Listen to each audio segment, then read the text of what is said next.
It's a brave new world out there. Stars like Jenna Jameson and Ron Jeremy, they just may have brought porn into the mainstream.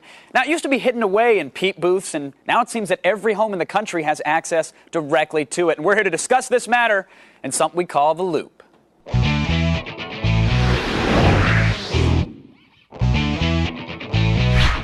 All right, now before the break, we asked you, has porn gone mainstream? You've spoken, and we listened. By a whopping 89%. Wow. Our viewers think porn has, in fact, gone mainstream, and I'm going to go out on a limb here and say that they're probably very happy about that.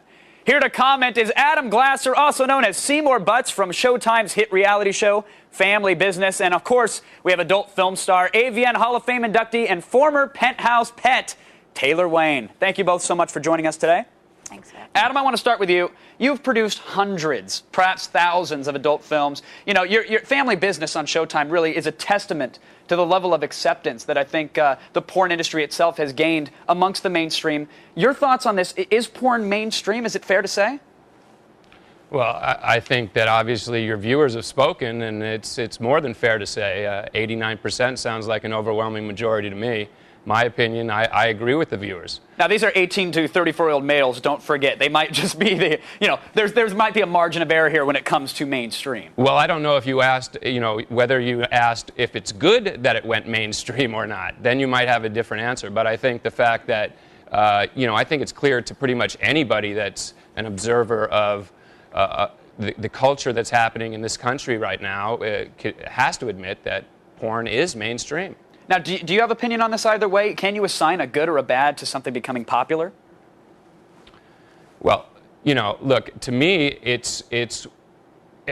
everything works upon consumer demand. In other words, adult entertainment wouldn't have become mainstream, so to speak, if the public wasn't demanding that it did, and if the public didn't accept it when it was presented to them.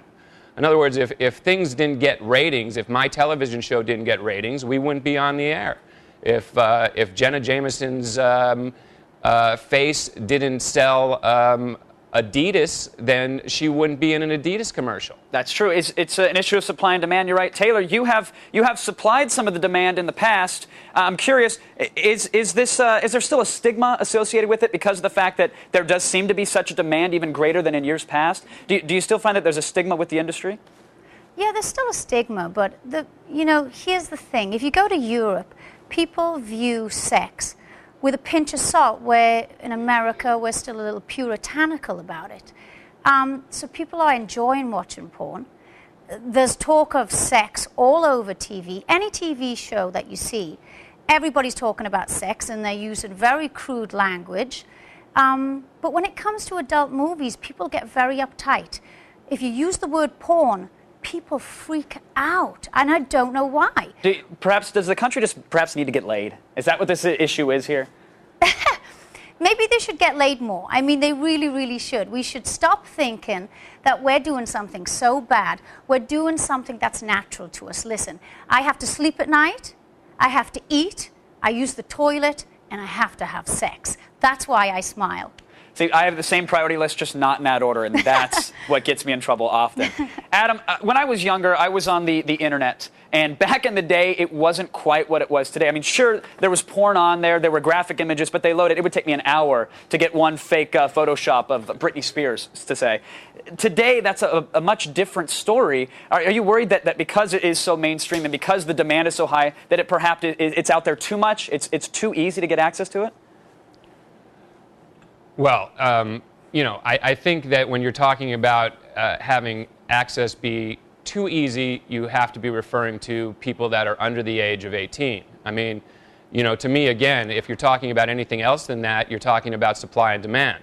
But when you're talking about protecting children, I'm a parent, and my son has a laptop computer, but I guarantee you that not only do I check up on him while he's using his computer, I check up on the computer when he's not using it to see where he's been. I'm very vigilant about that. I believe it's the same thing when it comes to television as well. Just like Taylor spoke of before, sex is prevalent everywhere. You wait till sweeps week comes, excuse me, and then you see what the networks program on their shows. It's all sexually oriented, sexually provocative material that they usually save for sweeps weeks, which is their most important week. That's a really good point. Taylor, I actually want to ask you about that as well, because it seems like, if we have a nipple slip on the Super Bowl, we're up in arms and $1 million fines are being, saddled around. But, Adam makes a point here when it comes to sweeps, it's like the industry all of a sudden embraces sex, and it's their best friend because they know people want to see it. Do you think it's a little hypocritical? Of course it is. What's amazing is everything in the media points towards connotations of sex. And if you look at a Britney Spears or, the Janet Jackson thing, people go nuts if they see a nipple, when the fact of the matter is a lot of things are sold because we make it sexual. And we just are sexual creatures. There's no point in denying it. But when it comes to porn, suddenly people, once again, I said uptight, they do become uptight. It makes them uncomfortable. They don't want to admit that we like sex. We're titillated by the idea of being sexual and sexy.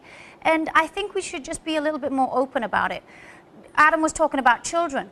Most people in the industry are all for keeping this stuff away from minors.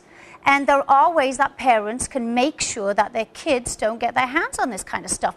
There's software programs that protect your computer. It has, it searches for adult words, anything to do with sex, and then the kid can't bring it up on their browser. So it's up to the parents to keep this stuff away from the kids. But adults that are over the age of 18 should be allowed to enjoy adult material. And, let's stop being so uptight about it. Completely agree with you there. I mean, you're definitely preaching to the converted here. Adam, I want to get your final thoughts on the issue. Porn going mainstream, our audience certainly thinks it has. I doubt they have an issue with it. Your final thoughts. So, to me, it's just a part of the natural evolutionary process. I think it's going to continue to expand in that sense. I just heard something that was just so interesting to me. There's a company in France, a clothing company called Shy, and they hired a very famous French pornographer to do their ad campaign for them. And this is a hardcore ad campaign that they have done for a very large mainstream clothing company listen, in France. If sex sells, that's the way you got to go. Obviously, they're gonna get into stores. Unfortunately, we're out of time, but I want to thank you both so much for joining us. You're right about pushing lines, and that's why later on in the show, folks, penetration. I'm promising you it's going to be there. Thank you so much, Adam and Taylor. Thanks for keeping us in the loop.